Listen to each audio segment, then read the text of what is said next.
નમસ્કાર વિદ્યાર્થી ભાઈ બહેનો, આજે આપણે ત્રિકોણમિતીય પ્રતિવિધિઓના દાખલાઓની વાત કરીશું, જેમાં એમસીક્યુના જવાબ કેવી રીતે સીધા સટ મેળવી શકાય તેની વાત કરવાની છે. તો એની માટે કેટલાક પોઈન્ટ્સને આપણે યાદ રાખવા પડશે. તો યાદ રાખો, નંબર 1, ત્રિકોણમિતીય વિધેયો અનેક એક પ્રકારના છે. એટલે એનો અર્થ એમ થયો કે અનેક ખૂણાઓમાંથી આપણે એક જ કિંમત મેળવી શકીએ છીએ. બીજા નંબરે ત્રિકોણમિતીય પ્રતિવિધેયો એ એક પ્રકારના છે. એટલે એમાં એક કિંમત મૂકો તો આપણને એક પર્ટિક્યુલર ખૂણો જ મળે છે. ત્રીજા નંબરે ત્રિકોણમિતીય પ્રતિવિધેય પોતે એક ખૂણો દર્શાવે છે, એટલે એના જવાબમાં ખૂણો મળશે પ્રતિવિધેયોમાં. ચોથા નંબરે ત્રિકોણમિતીય વિધેયો એ પોતે એક કિંમત દર્શાવે છે, એટલે ત્રિકોણમિતીય વિધેયોમાં સાઇન કોસ એ વગેરે આવે, તો એમાં આપણને આ બધી કિંમતો મળી શકે છે. પાંચમા નંબરે ત્રિકોણમિતીય વિધેયમાં પૂર્ણ વર્તુળના આવર્તનીય સહિત ખૂણાઓનો ઉપયોગ થાય છે. એટલે ત્રિકોણમિતીય વિધેયોમાં કિંમત મેળવવી હોય તો આપણે જુદા જુદા ખૂણા લઈ શકીએ છીએ. તો એક રાઉન્ડમાં 360 સુધીના ખૂણા આવે. તમારે 370, 375 એવા ખૂણા લેવા હોય તો એ બધા ખૂણા તમે ઉપયોગમાં લઈ શકો છો. છઠ્ઠા નંબરે ત્રિકોણમિતીય પ્રતિવિધેયમાં કિંમતો પરથી ખૂણા મળે છે પ્રતિવિધેયોમાં, અને આ ખૂણાઓ મર્યાદિત ક્ષેત્રમાં જ મળે છે, જેની ચર્ચા આપણે અગાઉ કરી દીધેલી હતી કે એમાંથી જ જે મર્યાદિત પ્રદેશ છે ને એમાંથી જ આપણે ખૂણાઓ જવાબ તરીકે લેવાના છે. હવે અહીંયા 7મા નંબર ઉપર sine of sine inverse x બરાબર એક્સ, તો અહીં જે છે ને એ જ સીધો જવાબ અહીં લખવાનો છે. તો એટલું યાદ રાખો, આવું સાઇનમાં થાય, કોસમાં, ટેનમાં, બધામાં એમ જ થાય છે.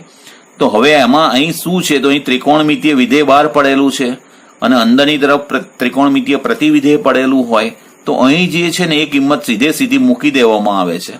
તો એ રીતે આપણે કિંમત મૂકીએ છીએ. તો આ સાઇન હોય અને આ સાઇન ઇનવર્સ જ હોવું જોઈએ, આ કોસ હોય તો આ કોસ ઇનવર્સ જ હોવું જોઈએ. આ ખાસ ધ્યાન રાખવાનું. પરંતુ જો બહારની તરફ ત્રિકોણમિતીય પ્રતિવિધેય પડ્યું હોય, અંદરની તરફ ત્રિકોણમિતીય વિધેય પડ્યું હોય, તો આ જવાબ મૂકવો તો મૂકી શકાય, પણ આ જવાબ ત્યારે જ મુકાય કે એના મર્યાદિત ક્ષેત્રની અંદર આવી ગયેલો હોવો જોઈએ આ ખૂણો. તો જો આ સાઇન છે ને, તો એનો ખૂણો, એનું મર્યાદિત ક્ષેત્ર -π/2 થી π/2 છે. તો એ ક્ષેત્રનો ખૂણો આપણે લઈએ છીએ. હવે આ જ વિગતને આપણે આકૃતિઓ દ્વારા સમજવાની છે, તો આકૃતિઓ અહીંયા બતાવેલી છે. તો હવે આપણે દેખી લઈએ. અહીં આગળ સાઇન ઇનવર્સની વાત છે, તો આપણને ખબર છે સાઇન ઇનવર્સનું મર્યાદિત ક્ષેત્રનો ખૂણા આમાંથી છે, બરાબર. તો આ બાજુના ખૂણાને કાઢી નાખવાના. તો જો આ 3π/4 છે, સાઇન 3π/4 બોલો તો આ કિંમત મળે, સાઇન π/4 બોલો તો પણ તમને આ કિંમત મળે. પણ આ કિંમત આપી હોય તો મારે આ લેવો ખૂણો કે આ બાજુનો લેવો, તો આ બાજુના ખૂણાને આપણે કેન્સલ કરી દીધો છે, કારણ કે આપણે મર્યાદિત ક્ષેત્રનો જ ખૂણો લેવાનો છે, એટલે π/4 લઈશું. એ રીતે 7π/6 હોય તો અહીંયા -π/6 લેવાય. અહીંયા 11π/6 લેવાતા નથી. તમને ખબર છે કે સાઇન ઇનવર્સમાં આ ભાગને માઇનસના ખૂણાઓ તરીકે આપણે દર્શાવેલ છે. હવે આપણે દેખી લઈએ કોસ ઇનવર્સ. તો કોસ ઇનવર્સનો મર્યાદિત ક્ષેત્રના ખૂણાઓ આ રહ્યા, આ બાજુના ખૂણાઓને આપણે કેન્સલ કરી લઈશું. તો જુઓ 7π/4 હોય તો અહીંયા π/4 મળે, 4π/3 હોય તો આપણને 2π/3 મળે, અને આ બાજુથી જોઈએ તો -2π/3 પણ આ ખૂણાને કહેવાય, તો એનો જવાબ 2π/3 જ મળે. તો હવે tan ઇનવર્સના મર્યાદિત ક્ષેત્રના ખૂણાઓ આ બાજુ છે, તો આ બાજુના જે કંઈ જવાબ આવશે એને આ રીતે કેન્દ્રમાંથી પસાર કરી અને સામેથી બરાબર એક્ઝેક્ટ જે ખૂણો આવે એ આપણે રાખવાનો છે. અહીં એક એક્ઝામ્પલ બતાવેલું છે, જુઓ 5π/4, અહીંયા π/4, તો 5π/4 આ રહ્યો ખૂણો. ત્યાં આગળ જવાબ કાઢીએ તો -1 થાય, અહીંયાથી જવાબ કાઢીએ તો tan -1 થાય, કારણ કે પહેલા અને ત્રીજા ચરણમાં એ ધન હોય, બીજા ચોથામાં ઋણ હોય. આ રીતે આપણે સમજી ગયેલા છીએ અગાઉ. તો હવે આપણે 5π/4 હોય તો ખૂણા તરીકે આ ખૂણો નહીં લઈએ, આ ખૂણો લઈશું, કારણ કે એના મર્યાદિત ક્ષેત્રનો ખૂણો લેવામાં આવે છે. એટલે જ્યારે પણ તમને 1 કિંમત આપે તો 1 કિંમત માટે આમ જવું કે આમ જવું, એવો પ્રશ્ન ઉભો થાય તો તમારે આ ખૂણો લઈ લેવાનો છે, બરાબર. તો અહીંયા આગળ આપણે એ વસ્તુ દર્શાવેલી છે. એવું કોર્ટમાં છે, tan કોર્ટમાં આ કેન્દ્રમાંથી પસાર કરીને લેવાનું છે. હવે વાત કરીશું કોસેકની. હવે કોસેક ઇનવર્સમાં કેવું છે, તો જો આ બાજુનો ખૂણો હોય તો એનો જવાબ અહીંથી લેવામાં આવશે, કારણ કે સાઈન જેવું હશે. બરાબર. ખાલી આ ખૂણો નહીં આવે કારણ કે એ જગ્યાએ અવ્યાખ્યાયિત છે. હવે 7π/6 હોય તો -π/6 જવાબ મૂકીએ છીએ આપણે. બરાબર. તો જ્યારે પણ ખૂણો આવશે ત્યારે આપણે આવા જવાબો મૂકીશું. એ જ રીતે સેકની અંદર જોઈ શકો છો, -π/4 હોય તો જવાબ આ મૂકીએ છીએ, કારણ કે એનું મર્યાદિત ક્ષેત્રનો ખૂણો છે. તો એ સરખું થાય કે નહીં એ જાણવા માટે આપણે અહીં આવી જઈએ. બરાબર. તો એ હવે આપણે સમજી લઈએ વાતને કે જો આ -π/4 છે આપણી પાસે. બરાબર.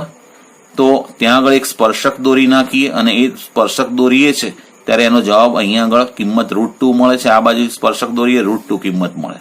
હવે √2 કિંમત માટે મારે કયો ખૂણો ગણવો, આ બાજુનો કે આ બાજુનો? તો આપણને ખબર છે કે મર્યાદિત ક્ષેત્રનો ખૂણો આ બાજુ છે, એટલે એને આપણે ગણીએ છીએ. આ બાજુના ખૂણાને નથી ગણતા, એટલે -π/4 ને નહીં ગણીએ. એ જ રીતે આ જગ્યાએ 7π/4 આવે એને પણ નહીં ગણીએ, એમાંથી π/4 જ બનાવી નાખવો પડે આપણે. તો આ વાત અહીંયા આપણે કરેલી છે. તો અહીંયા આગળ વાત છે MCQ ની. તો હવે આપણે દેખી લઈએ MCQમાં કેવા પ્રશ્નો તમને પૂછાય. તો બહાર પ્રતિવિધેય છે, અંદર વિધેય છે. બરાબર. તો હવે અહીંયા આગળ ખૂણાને મર્યાદિત કરવાનો પ્રશ્ન ઉભો થાય છે. હવે અહીંયા આગળ સાઇન ઇનવર્સ શબ્દની ચર્ચા છે. બરાબર. તો આ બાજુ આવી જઈએ. જો આ 7π/6 છે તો એનો જવાબ આપણે કેટલો લખ્યો છે? -π/6. તો જુઓ, મેં આ ખૂણો ના લખતા આ ખૂણો લખેલો છે, કારણ કે એના મર્યાદિત ક્ષેત્રમાં આવે છે. કોસ ઇનવર્સ બહારની તરફ છે, અહીંયા કોસ છે અંદરની તરફ, એટલે પ્રતિવિધેય બહાર, વિધેય અંદર. 7π/4 તો ક્યાં આવે 7π/4? તો અહીંયા આવે કોસમાં. તો એનો જવાબ મેં π/4 લખ્યું, કારણ કે π/4 એના મર્યાદિત ક્ષેત્રમાં આવે છે. ટેન ઇનવર્સ અને અંદર ટેન છે, 2π/3 છે. તો હવે ટેનમાં આવી જઈએ તો જુઓ, 2π/3 દેખાય છે. એના કેન્દ્રમાંથી આપણે ગયા અને આપણને કયો ખૂણો મળ્યો? તો આના મર્યાદિત ક્ષેત્રમાં આપણે આવી જઈએ તો આ બાજુ આવી જવું પડે. તો -π/3 મળે. તો આપણે એને લખ્યો છે. બરાબર. એ જ રીતે આપણે આગળ દેખીએ તો કોટ ઇનવર્સ, કોટ -π/6 છે. તો જુઓ, આ -π/6 છે. તો એને મારે આ બાજુ લઈ જવો પડે, કારણ કે કોટ ઇનવર્સનો મર્યાદિત ક્ષેત્ર આ બાજુ છે. બરાબર. તો આપણે એને એ રીતે લખી દીધું છે. બરાબર. તો અહીંયા કયો જવાબ લખ્યો? 5π/6. તમે દેખી શકો છો. કોસેક ઇનવર્સ,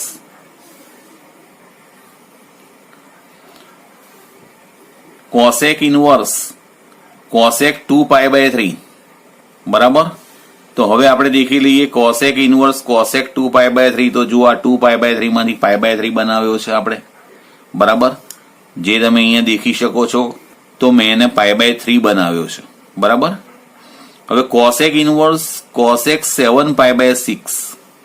તો આ રહ્યો, તમે દેખી શકો છો. એનો જવાબ કેટલો મળે? -π/6. મેં લખી દીધો જવાબ -π/6. હવે સેક ઇનવર્સમાં તમે દેખી લો પહેલા, પછી આપણે આકૃતિને સમજીએ. તો જુઓ, અહીં મેં 3 ખૂણાઓની ચર્ચા કરી છે. એક 7π/4 યાદ રાખવાના છે, એનો જવાબ π/4 મૂક્યો. -π/4 તો એનો જવાબ પણ મેં π/4 મૂક્યો, અને π/4 હતો એનો જવાબ પણ π/4 મૂક્યો છે. તો હવે દેખી લઈએ 7π/4 -π/4 એ બધાનો જવાબ સેમ આવે છે કે નહીં.